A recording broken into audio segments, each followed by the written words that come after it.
কোথায় যাচ্ছ? আমার নাম অয়ন, আমাকে ওই বার্থডে পার্টিতে ইনভাইট করা হয়েছে। বন্ধুরা শুনছো এই গরিব ভিখারিটার কথা? ও বলছে ওকে নাকি ভট্টাচার্য বাবুর জন্মদিনের পার্টিতে ইনভাইট করা হয়েছে।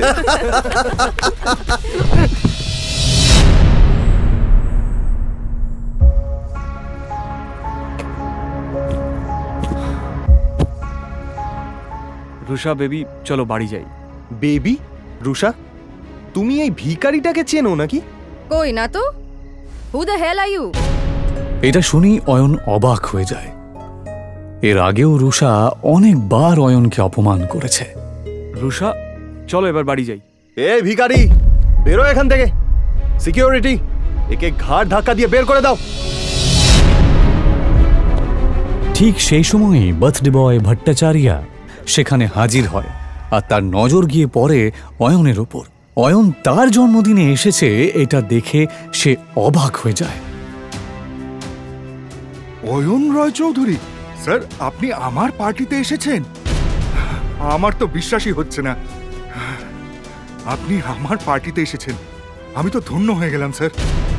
Please please please please please please আসুন স্যার, প্লিজ আসুন। এই দৃশ্যটা দেখা মাত্রই রুষা আর বাকি সবার মাথা খারাপ হয়ে যায়, কিন্তু অয়ন কোনো কথা না বাড়িয়ে ওখান থেকে চুপচাপ বেরিয়ে যায়।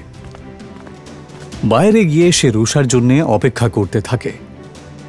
পার্টি শেষ হওয়ার পরে রুষা যখন বেরোয় সে পুরো মাতাল।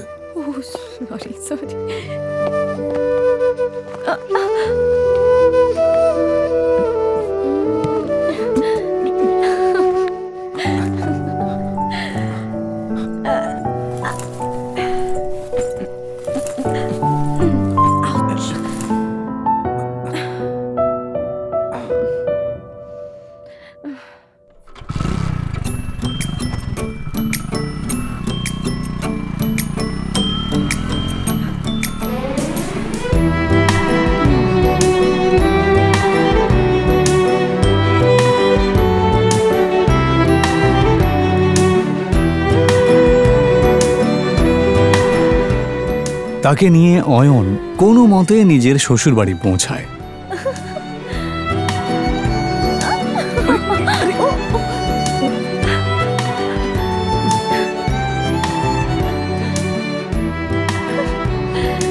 অয়ন শ্বশুর বাড়িতেই ঘর জামাই হয়ে থাকত, আর এই বিষয়টা নিয়ে সবাই ঠাট্টা করত।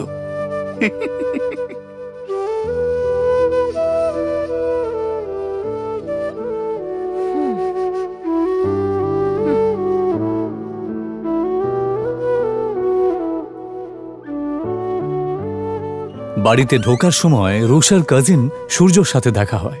এভাবে বেঁচে থাকতে লজ্জা হয় না?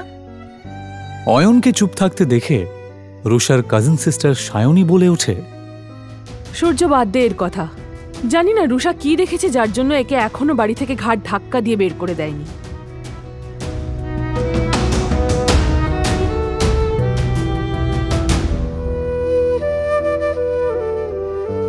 অয়ন প্রায় প্রত্যেক দিনই শ্বশুর বাড়িতে এই ধরনের কথা শুনত। ওর এইসব কথা শোনার অভ্যেস হয়ে গেছিল।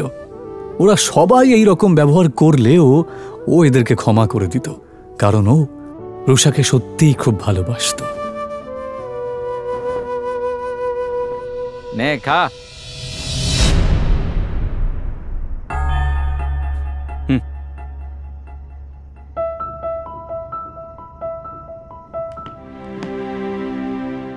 ভিখারি কুত্তা কোথাকারে। ওর একটাই দুর্বলতা ছিল, যার জন্য ওকে দিনের পর দিন এভাবে অপমান সহ্য করতে হচ্ছিল।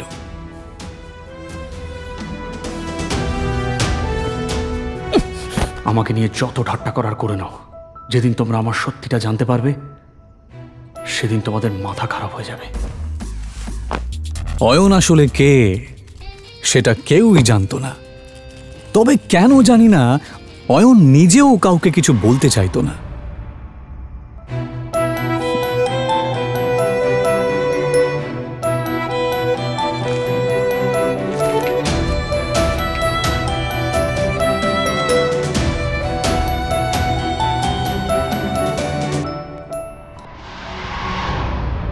ওকে শুধুমাত্র শ্বশুর বাড়ির লোকেরাই নয়, এমনকি শাশুড়িও পর্যন্ত অপমান করত।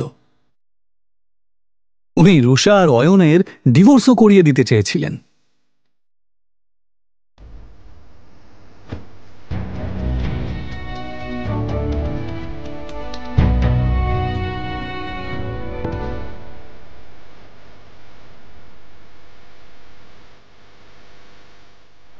অয়ন, আমি এখন হোটেলে একজনের সাথে দেখা করতে যাচ্ছি।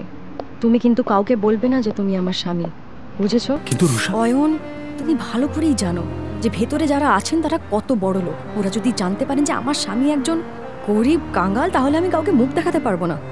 অয়ন নিজের স্ত্রী রুষার কথা শুনে চুপ করে যায়। এটা প্রথমবার নয় যখন রুষা তার দরিদ্র স্বামীকে অপমান করছে। এর আগেও অয়নকে অনেকবার সে অপমান করেছে। রুষার বাড়ির লোক অয়নের সাথে একটা কুকুরের থেকেও খারাপ আচরণ করত, কিন্তু অয়ন কারোর কথায় মন খারাপ করত না, কারণ সে তার স্ত্রী রুষাকে পাগলের মতো ভালোবাসত। আজ রুষা তার ছোটবেলার বন্ধু রূপালী এবং আরও কিছু বড়লোক বন্ধুদের সাথে হোটেলে দেখা করতে যাবার সময় অয়নকে সচেতন করছিল। অয়ন, শেষবারের মতো বলছি, ভেতরে গিয়ে কোনো সিন ক্রিয়েট করবে না। ঠিক আছে, তুমি যা বলবে। হোটেলের ভেতরে বড়লোক বাবার বখাটে সন্তান প্রেম সেন, রাজ বোস এবং পারাস আগরওয়াল বসেছিল।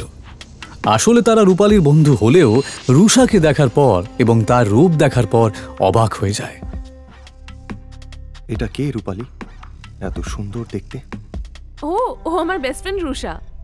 অয়নের জামা কাপড় দেখে নাক মুখ মেকিয়ে পারাস জিজ্ঞেস করে, আরে এই সুন্দরীর সাথে বাঁদরটা কে রে? আর ঠিক তখনই অয়ন বলে ওঠে, নমস্কার, আমার নাম অয়ন। আরে হ্যাঁ, মনে পড়েছে, রুষা সিংহ। তার মানে আপনি অয়ন, যার সাথে রুষার বাবা সিদ্ধার্থ সিংহ ওনার মেয়ের বিয়ে দিয়েছেন। কি ঠিক বললাম তো রুষা? প্রেম আর পারাস যেই বুঝতে পারে যে এই গরিব লোকটা আসলে এই সুন্দরী মেয়েটার স্বামী, তখন রুষাও তাদের সাথে আর ফ্লার্ট করতে পারে না। কিন্তু তারপর তারা তিনজনে মিলে অয়নের দারিদ্রতা নিয়ে ঠাট্টা করতে থাকে। আচ্ছা অয়ন দাদা, আমি শুনেছি আপনি নাকি একটা ব্যাংকে চাকরি করেন, তা কত টাকা স্যালারি পান? এই তিনটে ছেলে সমানে অয়নকে অপমান করছিল আর হাসছিল। ওই 12,000 মতো পাই। কত বললেন? 12,000। কখনো কখনো বোনাস পেলে 15,000 মতো হয়ে যায়। ভালোই স্যালারি পান আপনি। আমার জুয়েলারি অ্যাকাউন্টেন্টের স্যালারির অর্ধেক, তবুও আজকালকার দিনে এটাই অনেক। আচ্ছা পারাস, যদি তোর স্টোরে কোনো স্টাফের দরকার পড়ে তাহলে অবশ্যই অয়ন দাদাকে বলিস। ওনাকে দেখে কর্মঠ মনে হচ্ছে, আর আশা করি ওনার কাজ তোর ভালোই লাগবে। হ্যাঁ হ্যাঁ, নিশ্চয়ই প্রেম, নিশ্চয়ই। 20-25 হাজার টাকার চাকরি তো আমি ওনাকে দিতেই পারি। আচ্ছা অয়ন দাদা, আপনি চাইলে কাল থেকেই জয়েন করতে পারেন। তারা কাকে জব অফার করছিল? অয়নকে। ও চাইলে তাদের তিনজনকেই কিনে ফেলতে পারত। অয়ন যে আসলে অয়ন রয় চৌধুরী এটা কেউই জানত না, এমনকি রুষা এবং তার বাড়ির লোকেরাও এটা জানত না যে এই গরিব অয়ন আসলে কে। অয়নও যেহেতু এই আসল সত্যিটা কাউকে জানাতে চায় না, তাই সে এমনভাবে এই পরিস্থিতিটা সামলালো যে কেউ কিছু বুঝতেই পারল না। ও বলল, ধন্যবাদ মিস্টার আগরওয়াল, আপনার অফারটা সত্যি খুবই ভালো। আপনি যে আমার জন্য এতটা ভেবেছেন, এই জন্য আপনাকে ধন্যবাদ জানাই। তবে সত্যি বলতে আমি গয়নাগাটির ব্যাপারে বিশেষ কিছু জানি না। এদিকে রুষা অয়ন আর রূপালীর বড়লোক বন্ধুদের মাঝের কথোপকথন শুনে রেগে যায়। আরে আরে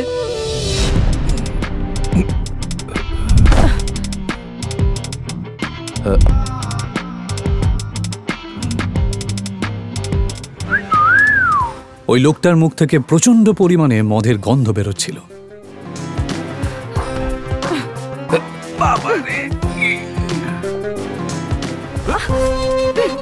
দেখে তো মনে হচ্ছে ভালোই এনার্জি আছে।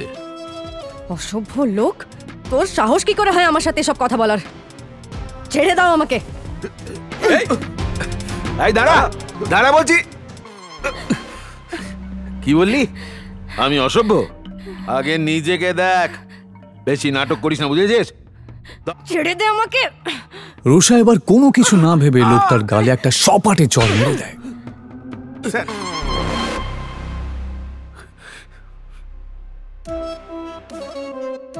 চরের প্রতিশোধ কি করে নিতে হয় আমি তোকে দেখাচ্ছি। রুষা কোনো কিছু বুঝতে না পেরে ভয়ে চোখটা বন্ধ করে নিলেও সেই ভাঙা বোতলটা তাকে ছুঁতেও পারে না। রুষা দেখে যে একটা হাত সেই বোতলটাকে তার কাছে আসতেও দেয়নি।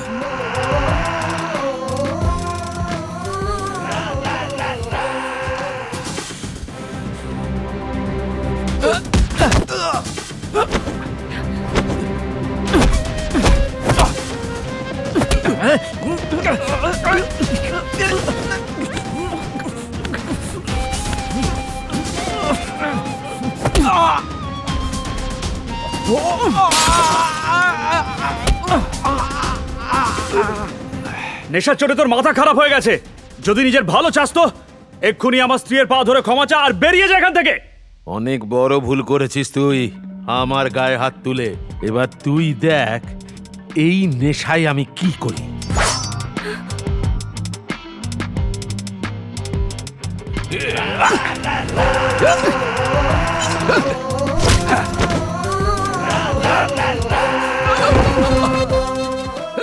অয়নের এই আচরণ দেখে রুষা অবাক হয়ে যাচ্ছিল। সে বেচারি কিছুতেই এটা দেখে বিশ্বাস করতে পারছিল না। প্রেম সেন এবং রাজ বেদিও চিৎকারের আওয়াজ শুনে সেখানে দৌড়ে আসে। এই অসভ্য মাতালটা আমাকে একা পেয়ে আমার উপর জোর খাটানোর চেষ্টা করছিল। এটা শুনে প্রেম সেন রেগে যাবার ভান করে, কারণ ও রুষার মন জয় করতে চাইছিল। আর এই জন্যই সে পুরো বিষয়টা সামলানোর দায়িত্ব নিয়ে নেয়। আর নেবে নাই বা কেন? এই প্রাইড হোটেল তাদেরই পারিবারিক ব্যবসার অংশ যে। তোর সাহস কি করে হয় রুষার সাথে এরকম আচরণ করার? অসভ্য লোক কোথাকারে। লোকটাকে একটু বেশি মারছে। একটা জিনিস তো পরিষ্কার যে এই লোকটা শুধুমাত্র একজন মাতাল নয়।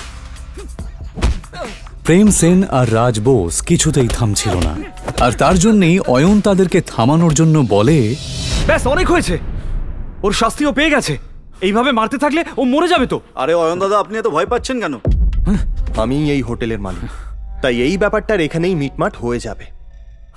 একটা বোকা ভীতু লোক। অয়নের ওপর রুষার প্রচন্ড রাগ হচ্ছিল। রুষা প্রেম সেন আর রাজ বেদির দিকে তাকিয়ে বলল, এবার বাদ দাও, ছেড়ে দাও ওকে। ও অয়ন দাদা, আপনি দেখছি বেশ ভীতু। আমাদের সঙ্গে থাকুন, তাহলে একটু সাহসী হয়ে যাবেন। কথাটা অয়নকে খোঁচা মেরেই বলা হলো, যদিও এসব শোনার পরেও অয়ন চুপ করেই থাকে। ইতিমধ্যেই কয়েকজন গুন্ডা সেখানে ঢোকে, আর প্রেম সেন গুন্ডাদেরকে ভেতরে আসতে দেখে। মনে হচ্ছে এই মোটা ষাঁড়ের গায়ে গন্ডারের চামড়া লাগানো। এত মার খাওয়ার পরেও ব্যাটার শিক্ষা হয়নি। কোনো ব্যাপার না, এদের ব্যবস্থা আমি করছি।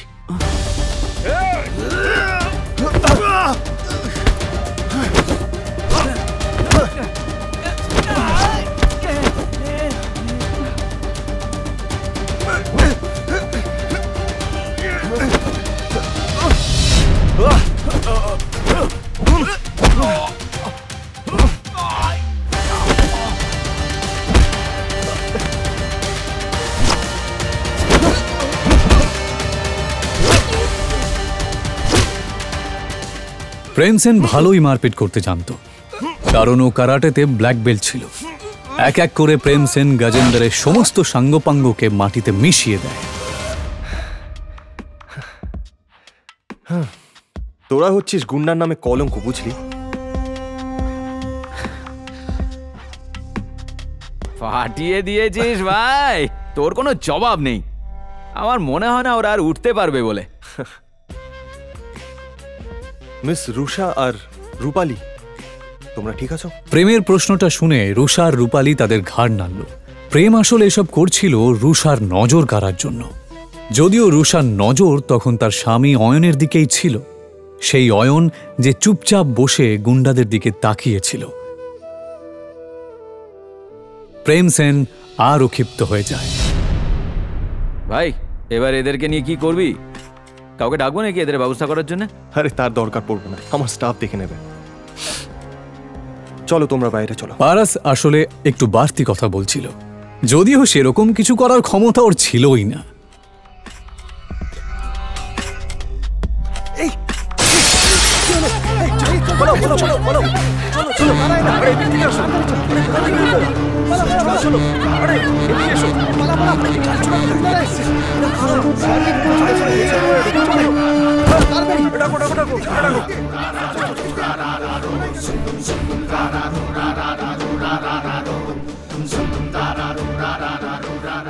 আচ্ছা, তোমাদের এত বেশি সাহস? যদি তাই হয় তাহলে আমার সামনে এসো। সেই তো, ভয় কেন পাবো? তোদের হারানোর জন্য সাহসের কি প্রয়োজন? কিন্তু এই কথাটা বলার পরই প্রেম সেনের মুখ বন্ধ হয়ে যায়। রবিদা! নিজের সামনে দাঁড়ানো লোকটাকে দেখা মাত্রই প্রেম সেনের থোতা মুখ ভোঁতা হয়ে যায়, কারণ তার সামনে দাঁড়ানো লোকটা আর কেউ নয়, সে ছিল রবিদা।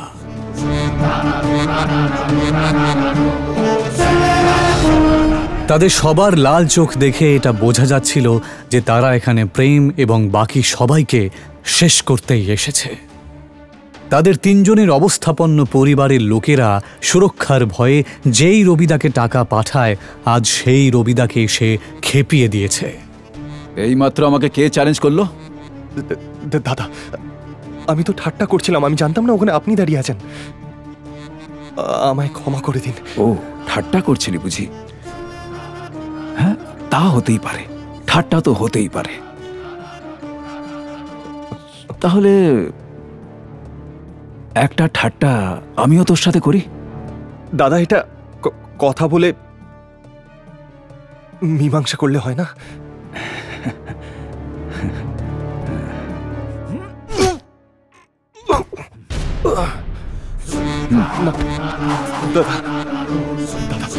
ক্ষমা করে দিন।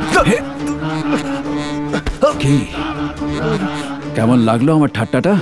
এদিকে কারাটেতে ব্ল্যাক বেল্ট পাওয়া প্রেম মেঝেতে শুয়ে নিজের বুকে হাত দিয়ে জোরে চিৎকার করতে লাগলো। পারস আর রাজ এটা দেখে অবাক হয়ে যাচ্ছিল। এসব দেখে ওরাও রবিদার পায়ে পড়ে প্রাণ ভিক্ষা চায়। হাসবি না দাদা।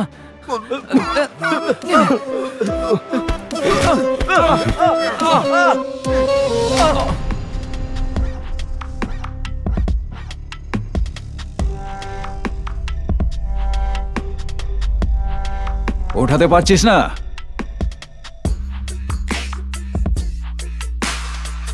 প্লে কর, মার। সবাই এবার চিৎকার করে কাঁদতে লাগে। এইসব দেখে রূপালী আর রুষা ঘাবড়ে যায়। তারা দুজনেই কিছু বুঝতে না পারলেও রূপালী আর রুষা এটা ভালো করেই বুঝতে পারছিল যে এই ছেলেগুলোর জন্যে ওরা অনেক বড় একটা বিপদের মধ্যে পড়েছে। রবিদা নিজের চোখের সামনে এইরকম একটা নাটক দেখে খুব আনন্দ পাচ্ছিল। আমি এটা জানতাম যে ওই মোটা লোকটা শুধুমাত্র একজন মাতাল নয়, কিন্তু এটা আমি দুঃস্বপ্নেও ভাবিনি যে ওই মোটা লোকটা রবির পরিচিত। যাকে রুষাকে যতক্ষণ না কেউ কিছু করছে, আমি এসবের মধ্যে নাক গলাবো না। রবিদা বাকি তিনজনের দিকে না তাকিয়ে শুধুমাত্র এই বড়লোক বাবা মার বেকার তিন সন্তানকে মার খেতে দেখতে থাকে। এক মিনিট, এই শোন। হ্যাঁ দাদা। আগের হাত পা ভাঙবি, তারপরেও যদি এর মুখ বন্ধ না হয়। থামুন থামুন, এবার থামুন, অনেক হয়েছে। রুষা এই কথাটা বলা মাত্রই রবিদা আওয়াজটা যেই দিক থেকে আসছে সেই দিকে তাকায়। তারপর অয়ন রয় চৌধুরী। হতবাক হয়ে যায় সে নিজের চোখকে বিশ্বাসই করতে পারছিল না। সবাই চল এখান থেকে। রবিদার এই কথা শুনে সবাই অবাক হয়ে যায়। হঠাৎ অয়নকে দেখে রবিদা এভাবে পালিয়ে যায় কেন? রবিদা কি এর আগেও অয়নের মুখোমুখি হয়েছে? সে কি ওকে চেনে?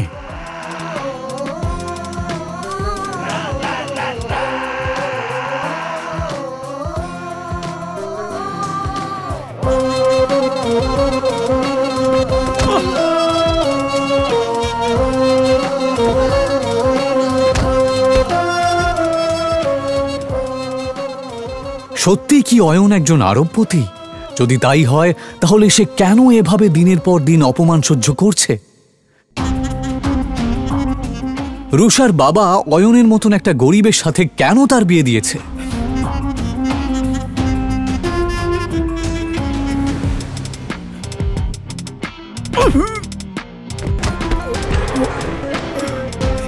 এই সমস্ত প্রশ্নের উত্তর জানতে হলে নিচে দেওয়া লিঙ্কে ক্লিক করে ইনস্টল করুন পকেট এফএম আর ফ্রিতে শুনুন গোটা বিশ্বে শোরগোল ফেলে দেওয়া এই অসাধারণ গল্প সিক্রেট শাহেনশাহ।